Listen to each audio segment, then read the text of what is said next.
ఇప్పుడు యంగ్స్టర్స్కి హెచ్చరిక ఏంటంటే,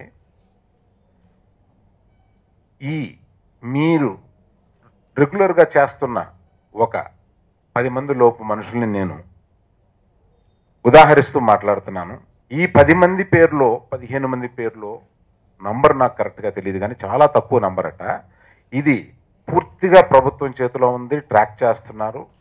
మీరు ఎప్పటికైనా అది ఆపకపోతే బాధ్యత వహించాల్సి ఉంటుంది.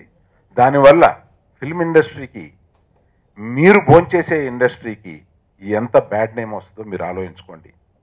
బ్యాడ్ నేమ్ వదిలేయండి, మీ ఫ్యామిలీకి మీరు ఏం చేస్తున్నారు, మీ జీవితాలకి మీరు ఏం చేస్తున్నారు. ఇది ఏమిటంటే యంగ్స్టర్స్ ఒక ఎంతూజియాజం తోటి, అంటే మొదటిసారి ఇంక్విజిటివ్నెస్, ఇది ఎలా ఉంటుంది అని టేస్ట్ చేద్దాం అని బయలుదేరతారు.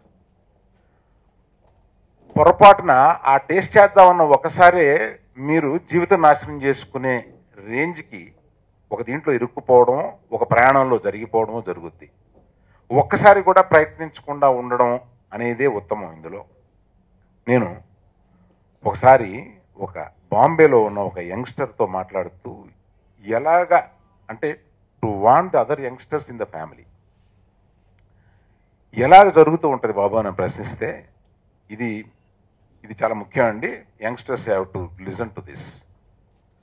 రేవ్ పార్టీస్ జరుగుతూ ఉంటాయి. అంటే మామూలుగా జనరల్గా 100 మంది పార్టీస్ జరుగుతూ ఉంటాయి. ఇందులో ఒక 4, 5, 6 సపరేట్ అయ్యి విడిగా వెళ్ళిపోతారు. విడిగా వెళ్ళిపోయి ఒక రూమ్లోకో, ఒక బెడ్రూమ్లోకో, ఒక హాల్లోకి, ఒక కార్నర్లోకి వెళ్ళిపోయి ఈ డ్రగ్ని సేవిస్తారనమాట రకరకాలుగా. ఆ తర్వాత వచ్చి జనరల్గా ఇంట్లో కలుస్తారు. ఈ ఇంక్విజిటివ్ ఉన్న వాళ్ళని ఒకళ్ళిద్దరిని ఇందులోకి రాగడానికి ట్రై చేస్తూ ఉంటారు. ఇటువంటి జరుగుతున్నది అనేది ఒక 20-30% పీపుల్కి తెలిసిపోద్ది అనమాట, ఇటువంటిది వాళ్ళ. సో వెంటనే అక్కడి నుంచి తప్పుకోవడం ముఖ్యం అండి. అతను చెప్పింది అది, అటువంటి పార్టీస్ మనకి కూడా జరుగుతున్నాయి అనేది చెప్పడానికి విచారిస్తున్నాను. బాంబే నుంచి ఆ కల్చర్ ఇక్కడ కూడా వచ్చింది. ఆ పార్టీస్ జరుగుతున్నప్పుడు అక్కడి నుంచి అవాయిడ్ అయిపోవడం 100% ఉత్తమం. కాకపోతే ఇంకొక హెచ్చరిక ఏంటంటే యంగ్స్టర్స్కి, మీరు కళ్ళు మూసుకుని పాలు తాగుతున్నామో పర్వాలేదని అనుకుంటున్నా వ్యవహారం లాగానే ఉంటుంది.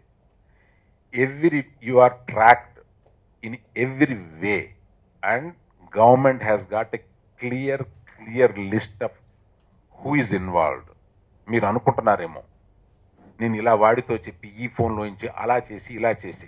No, you are just in the list. Spare చేస్తున్నారు, మీ జీవితాలు నాశనం అయిపోతాయి.